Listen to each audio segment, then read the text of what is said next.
O maior crime da história contemporânea não deixou nenhum corpo no chão. Foi o assassinato silencioso da própria realidade. Nós trocamos a experiência viva das coisas por uma tempestade de sinais e imagens que prometem nos conectar ao mundo, mas que, na verdade, nos fecharam em um espelho infinito de aparências. Hoje eu vou te guiar pelo pensamento de Jean Baudrillard, para explicar como a sociedade de consumo sequestrou o seu sentido de existência. Você vai entender por que no mundo hiperreal, quanto mais nós tentamos parecer autênticos, mais fútil a nossa vida se torna. Meu nome é Vitor Lima, eu sou seu professor de filosofia de hoje e de sempre, e isto não é filosofia.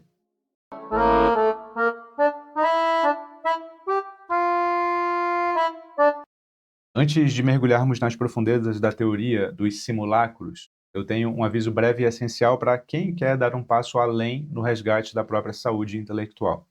No dia 1º de setembro de 2026, às 19 horas, nós realizamos a nossa aula magna de lançamento do curso de Filosofia Contemporânea Francesa.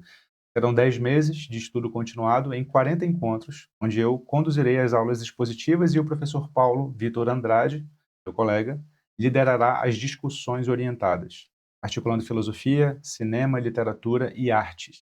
A gente vai destrinchar não apenas o Baudrillard, mas pensadores como Foucault, Deleuze, Debord, Bergson, exatamente para desarmar a alienação do mundo contemporâneo. O link para se inscrever no grupo VIP do WhatsApp está no primeiro comentário fixado e na descrição. Quem estiver no grupo vai receber um desconto exclusivo de lançamento e o link direto para a aula inaugural. Agora, voltemos ao nosso tema.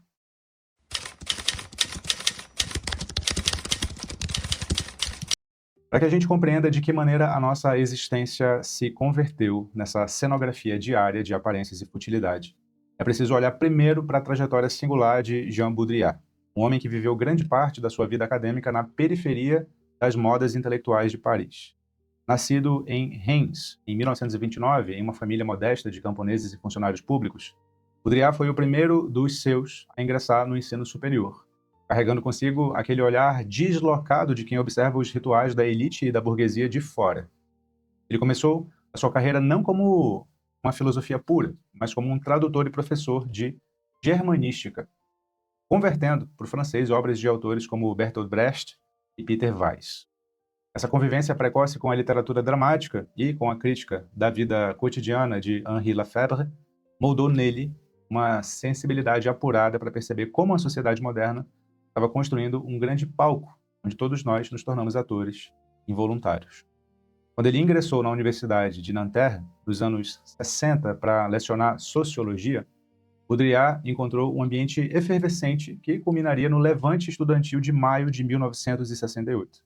No entanto, enquanto a maioria dos seus colegas intelectuais e da esquerda marxista tradicional insistia em enxergar o mundo sob as lentes estritamente econômicas da produção e do trabalho de fábrica, Baudrillard percebeu uma mutação muito mais silenciosa e avassaladora ocorrendo nas cidades pós-guerra. Ele percebeu que o capitalismo havia mudado o seu eixo fundamental. A batalha já não era mais apenas sobre a exploração da mão de obra na linha de montagem, mas sobre o gerenciamento sistemático da atenção e do desejo através dos objetos, das vitrines, das modas, das redes de comunicação que começavam a se espalhar pelo tecido social. E foi nesse contexto que surgiram os primeiros trabalhos fundamentais, como Sistema dos Objetos, de 1968, e A Sociedade do Consumo, de 1970. Nesses livros, Baudrillard mostrava como a relação do ser humano com as coisas materiais havia sofrido uma perversão radical. Um carro, uma peça de roupa ou um aparelho eletrodoméstico já não eram adquiridos pela sua utilidade prática, pelo seu valor de uso, nem meramente pelo seu valor monetário de troca. O que movia o consumidor moderno era algo muito mais sutil e abstrato. Ele batizou de valor de signo.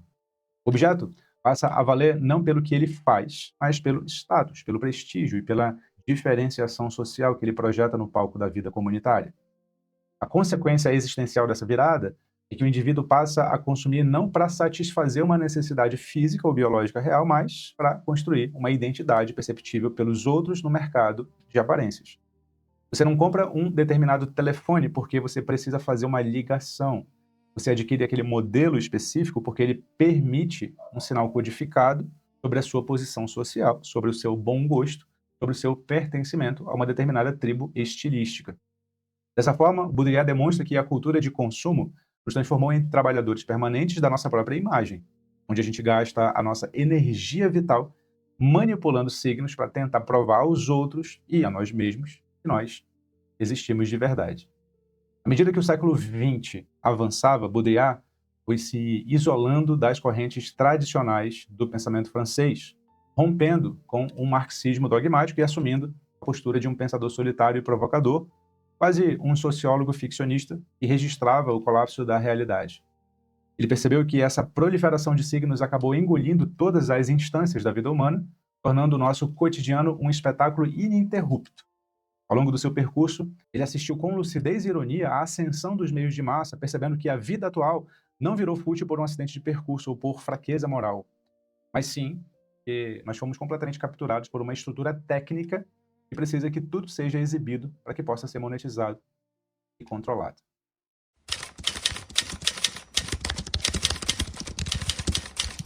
Para entender com clareza o motivo pelo qual a vida contemporânea nos deixa essa sensação crônica de vacuidade, a gente precisa descer ao coração da teoria de Baudrillard sobre a economia política do signo. Na teoria marxista clássica, a mercadoria sempre foi analisada sob duas dimensões. De um lado, o valor de uso, que é a utilidade concreta que um objeto possui para sanar uma necessidade humana, como uma cadeira que serve para sentar ou um casaco que serve para esquentar. Do outro lado, o valor de troca, que é a equivalência abstrata em dinheiro, que permite trocar essa cadeira por uma quantidade de casacos. No entanto, o Baudrillard percebeu que essa dualidade se torna insuficiente para explicar a dinâmica da sociedade do pós-guerra, porque a produção industrial massificada resolveu o problema da escassez de material primária para grande parte da população ocidental. E aí surge a necessidade de criar uma nova forma de demanda artificial. E é nesse ponto que o capitalismo opera a sua grande cartada cultural. A introdução do valor do signo. O valor do signo acontece quando a utilidade material do objeto é completamente eclipsada pela sua capacidade de significar algo dentro de um sistema abstrato de diferenças sociais. Pensa comigo no exemplo de uma caneta. Uma caneta esferográfica comum de plástico escreve perfeitamente bem e cumpre o seu valor de uso de forma impecável por um preço insignificante. Mas um executivo prefere usar uma caneta de luxo, de metal nobre, que custa o equivalente a 100 salários mínimos. Por quê? Essa caneta cara não escreve 100 vezes melhor do que a caneta simples. Na verdade, a sua função de escrita nem importa. O que está em jogo ali é a compra de um signo de autoridade, de requinte e de poder social. A partir do momento em que o valor de signo passa a dominar a nossa cultura, a totalidade dos objetos que nos cercam deixa de ser um conjunto de ferramentas funcionais e vira um código de linguagem. Nós passamos a viver em um sistema onde as coisas não valem pelo que são, mas pela posição que ocupam na hierarquia do prestígio. É por essa razão que o consumo da sociedade contemporânea se tornou uma tarefa exaustiva e sem fim. Porque a necessidade material é finita e pode ser satisfeita, mas o desejo de distinção por meio de signos é infinitamente insaciável. Como os códigos e as modas mudam continuamente, você é forçado a atualizar constantemente os seus objetos, as suas roupas, os seus carros e as suas viagens para não ser rebaixado na escala simbólica. A consequência mais perversa dessa lógica é que nós aplicamos o valor de signo a nós mesmos. O indivíduo contemporâneo passa a se tratar como se fosse um objeto de vitrine. Alguém que precisa estampar em si mesmo os signos do sucesso, da felicidade, da boa forma física, da realização profissional. Nós não buscamos a saúde por uma questão de bem-estar interior, mas porque o corpo trabalhado em uma academia virou signo estético da disciplina e do autocontrole. Nós não viajamos para conhecer uma nova cultura ou para descansar a alma, mas porque o registro fotográfico do destino exótico virou a moeda de troca simbólica para provar aos outros que nós temos uma vida interessante e cosmopolita. Dessa maneira que a existência se torna estruturalmente fútil. A futilidade não é a ausência de esforço. Ao contrário, nós trabalhamos até a exaustão para manter esse espetáculo. A futilidade consiste no fato de que todo esse esforço, que é descomunal, está a serviço de sustentar fantasmas simbólicos que não têm raízes na realidade profunda do ser. Nós vivemos acorrentados a uma gramática do consumo que nos exige a exibição constante de signos vazios enquanto a nossa vida interior, despojada de qualquer densidade comunitária ou espiritual, definha na solidão das aparências.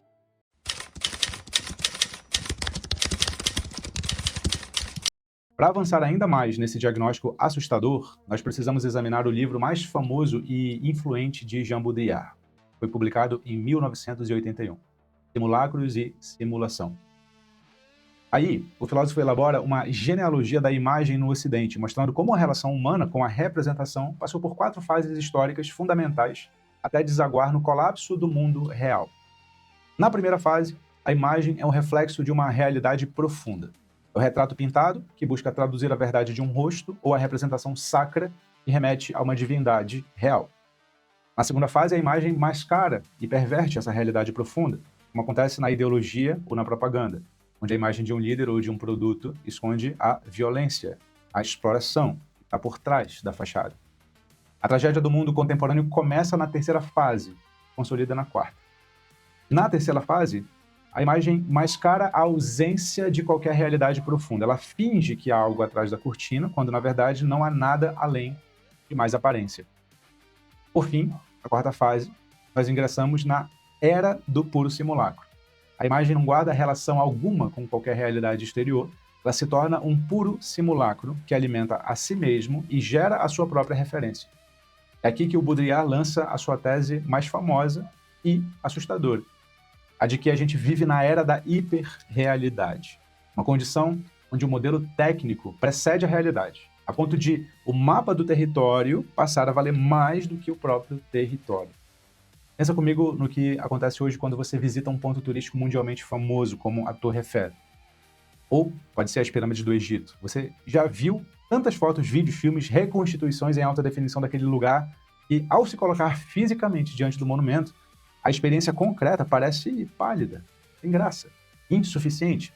A realidade real parece decepcionante quando comparada à versão hiperreal que foi digitalmente tratada, iluminada e editada pelas telas. Em vez de a imagem servir como cópia da realidade, é a realidade que agora tenta desesperadamente copiar a perfeição ascética das imagens. As pessoas fazem cirurgias plásticas para parecerem com os filtros do Instagram.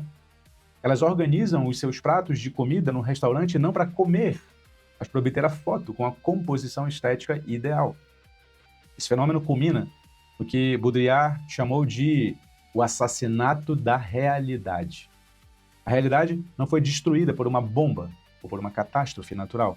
Ela evaporou porque foi substituída por um simulacro mais atraente, mais intenso, mais controlável do que o mundo físico. O espetáculo se tornou tão onipresente que nós já não conseguimos acessar as coisas em seu estado bruto. Tudo precisa passar pelo filtro da mediatização, da transmissão, da validação.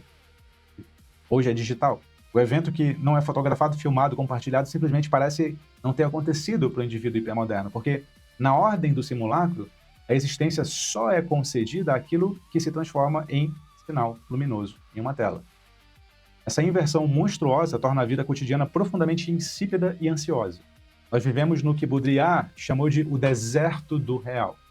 Um espaço onde as interações humanas, a política, a arte, o amor, perdem a sua substância corpórea e viram simulações de alta fidelidade. Nós fingimos que temos amigos porque acumulamos milhares de seguidores em uma rede social. Nós fingimos que debatemos política porque trocamos frases agressivas em caixas de comentários. Nós fingimos que amamos porque exibimos uma foto de casal com uma legenda carinhosa. Mas por trás dessa tempestade de signos impecáveis, está apenas a solidão incômoda de uma consciência que sabe que está alimentando uma ilusão de espelhos, onde nada é de verdade.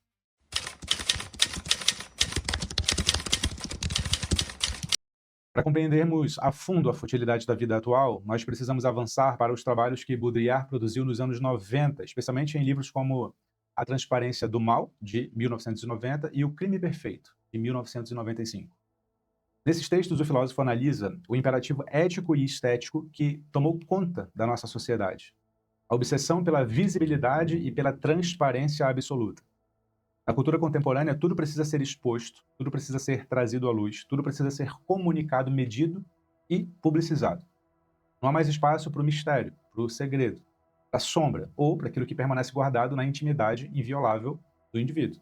Baudrillard batizou esse fenômeno de transestética e transexualidade, referindo-se não a uma questão de gênero, mas ao fato de que todos os domínios da cultura extravasaram as suas próprias fronteiras e perderam a sua especificidade. A arte já não está mais confinada aos museus ou às galerias. Ela se pulverizou no design dos objetos, na publicidade, no vestuário, no marketing, de modo que tudo hoje se pretende estético e nada mais possui a força transformadora da verdadeira arte. Da mesma forma, a sexualidade e a intimidade perderam o seu jogo sutil de sedução e foram escancaradas na pornografia diária da mídia e da vida privada exposta, onde o corpo é exibido em detalhes anatômicos até que dele seja despojada qualquer aura de desejo ou de poesia. Essa necessidade de visibilidade constante gera o que o filósofo chamou de obscenidade. A obscenidade, para Baudrillard, não é um julgamento moralista sobre o sexo ou sobre a nudez, mas a perda da distância crítica e o desaparecimento da cena e da ilusão. É o fato de que tudo está colado aos nossos olhos em alta definição, sem intervalo, sem véu, sem pausa. E aí, quando cada detalhe da rotina de alguém é transmitido em tempo real, em vídeos curtos, quando cada refeição, cada treino de academia e cada crise de choro vira um conteúdo para o consumo alheio, a vida perde a sua profundidade e vira uma mera superfície plana. A futilidade surge exatamente desse achatamento do ser humano, que troca o mistério do pensamento pela tirania do engajamento. E a armadilha do sistema é que ele vende essa obscenidade sob o discurso sedutor da autenticidade, da libertação pessoal.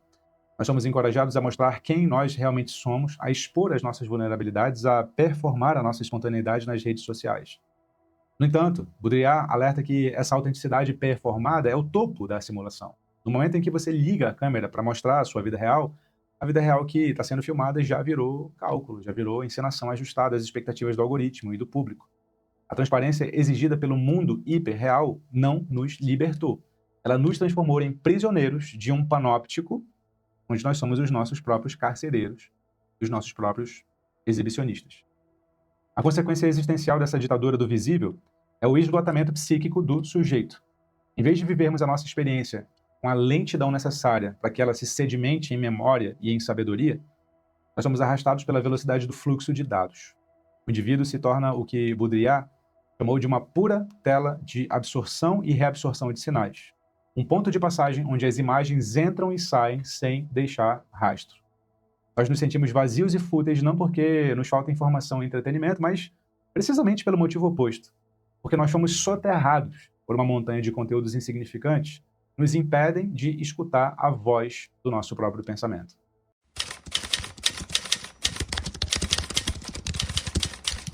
A questão fundamental, aquela que incomoda no fundo da sua alma e que o ritmo frenético da cultura do consumo tenta sufocar a todo custo, é saber quanto da sua existência foi realmente vivida por você e quanto dela foi apenas uma simulação encenada para uma plateia de estranhos.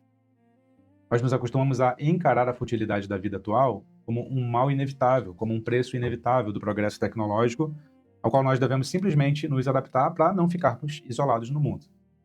É muito confortável responsabilizar os algoritmos, a imprensa, as redes sociais ou o mercado por terem transformado a nossa rotina em uma vitrine fútil, enquanto nós continuamos alimentando a máquina do espetáculo com os nossos próprios minutos de atenção. Mas o Baudrillard nos ensina que o simulacro só ganha poder sobre nós na medida em que nós aceitamos trocar a densidade dolorosa e imperfeita da realidade pelo conforto anestésico da imagem. Você pode continuar operando como esse consumidor passivo de signos, ajustando a sua aparência, o seu estilo de vida, até os seus sentimentos de acordo com os códigos do mercado de prestígio, correndo até o esgotamento para manter uma fachada que não te pertence. Você pode continuar tratando o seu corpo, os seus relacionamentos e a sua intimidade como mercadorias a serem expostas e validadas pela aprovação alheia, mas você precisa saber, com absoluta clareza, que o preço dessa escolha é a perda definitiva da sua vida interior e a condenação a um vazio que nenhum número de curtidas ou de bens materiais será capaz de preencher. Trazer a responsabilidade de volta para o seu peito é o único ato verdadeiramente revolucionário que te resta, segundo Baudrillard. Significa decidir com a firmeza dos que recusam a servidão voluntária, que existirão zonas da sua vida que permanecerão opacas ao sistema, territórios que não serão filmados, que não serão postados, que não serão monetizados e que pertencerão unicamente à verdade da sua experiência viva. Significa ter a coragem de ser imperfeito, inacabado, silencioso, em um mundo que te exige a perfeição estéril e barulhenta do simulacro. A escolha ainda é sua e precisa ser feita todos os dias. Você pode continuar alimentando essa comédia de aparências até que o seu tempo acabe e resta apenas a sombra de quem você poderia ter sido, ou pode dar um passo atrás e recusar o espetáculo fútil e reocupar o território sagrado e imperfeito da sua própria realidade. A máquina do consumo continuará rodando com a sua frieza técnica, produzindo miragens em alta definição. A decisão, saber se haverá um ser humano de verdade do lado de cá da tela, ou apenas mais um simulacro assistindo a própria vida passar. Não se esqueça, você é o que pensa. E como sempre, fique com Sócrates.